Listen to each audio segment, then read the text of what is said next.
And so I was in hospital, I think, for about 24 hours. And it wasn't doing anything. So it wasn't really helping me.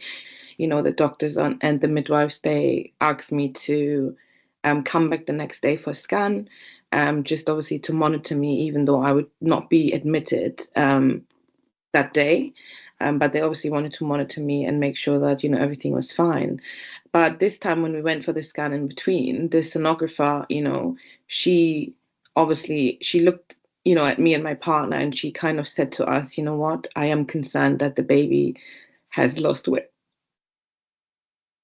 She had said to us that the baby had lost weight, and there was the fluid around him had reduced. So she was concerned, and she basically advised us, even though she isn't a midwife, she said that the baby needed to come out today, like on that day. So she called upstairs and she said, I have this lady. She was with you guys yesterday, but she's obviously come back into hospital for her scan, and I don't want her to go home because Hmm. I don't feel, it's the right decision to send her back home. So they somehow refused, and she said, you know what, I'm not going to let you go home just yet. She was then ringing around. I think she called like one of the senior managers and just said, I am really worried about this lady. Mm. I don't feel that she should be going home. The scan has shown that, the baby's losing weight, and also that there's a lack of fluid around the baby. So she didn't feel that it was the right decision. And so we was then sent to the triage, saw the doctor, who then said my waters weren't broken. And because the following day I was scheduled to be readmitted anyway, she basically said, go home, have a good night's sleep, because then you'll be back anyway. Me and my partner, we talked about an elective C-section, because at that point we was also, getting worried that my son had lost weight, and it was obviously getting to the point that really and truly he needs to now start coming. So we kind of said to ourselves, we're gonna ask for an elective C-section when we get back admitted. And in the meantime, because obviously we was told that the C-section, I wasn't a priority, that it could be either 24 or 48 hours that I would have to wait, and they will kind of, slot me in, or I guess have me on a rota. I don't know how it really works. And so I was told that I had to start again, from the pessary, that we couldn't move to the gel, the second step. So I had to go back and do the pessary, which then again was I think another 24 hours. It didn't really do anything. We then went to the gel. That then put me into some slight contractions and dilated me, I think, only 1 centimeter, so not very much. The lady was with me, one midwife. She was with one of her colleagues, and she was doing, her normal rounds monitoring, and she couldn't find my son's heartbeat. And so Claremont, actually, she was on shift that day. Thank God, she was on shift, and so she then took over, and then she then, tried to find his heartbeat, which she did, I think, for like a split second, but I think it was very faint.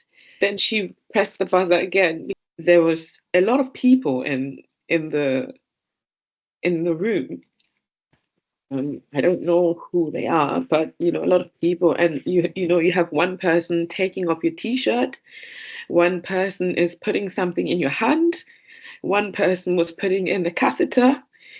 And it's all so fast that you can't even process what's happening. I had a gentleman at my back, and he said, oh, he's going to put an epidural in my back. And then the same consultant who said upstairs, oh, everyone, it's fine, let's go back to, work. She was downstairs with us. And then I heard someone say, has she signed the form? And she was like, then she came and brought me something, and she made me sign something with my right hand. Meanwhile, I'm actually left-handed, and I actually have no clue what I actually signed.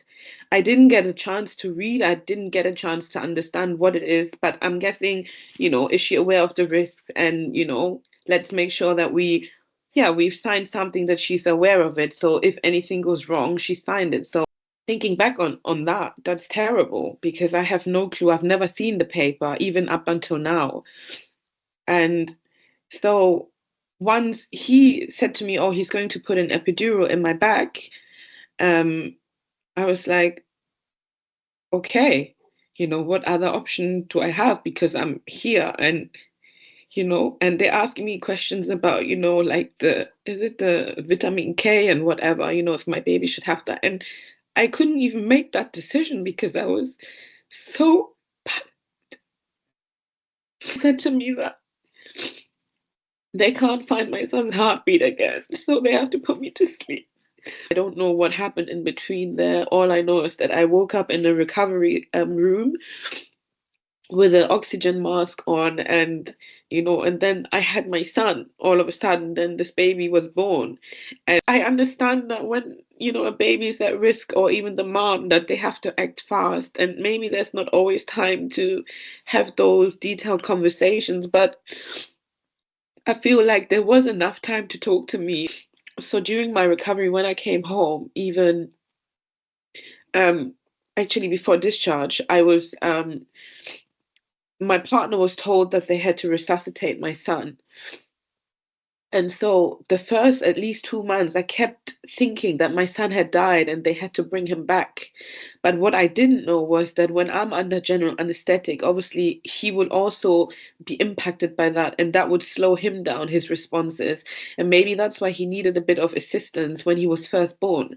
But if someone came to explain this to me, for 6 to 8 weeks, I was so highly anxious. I was next to his cot, checking every night he was breathing. I had quite a very tough recovery. Have still now have really bad backache, and I have carpal tunnel syndrome in both of my hands.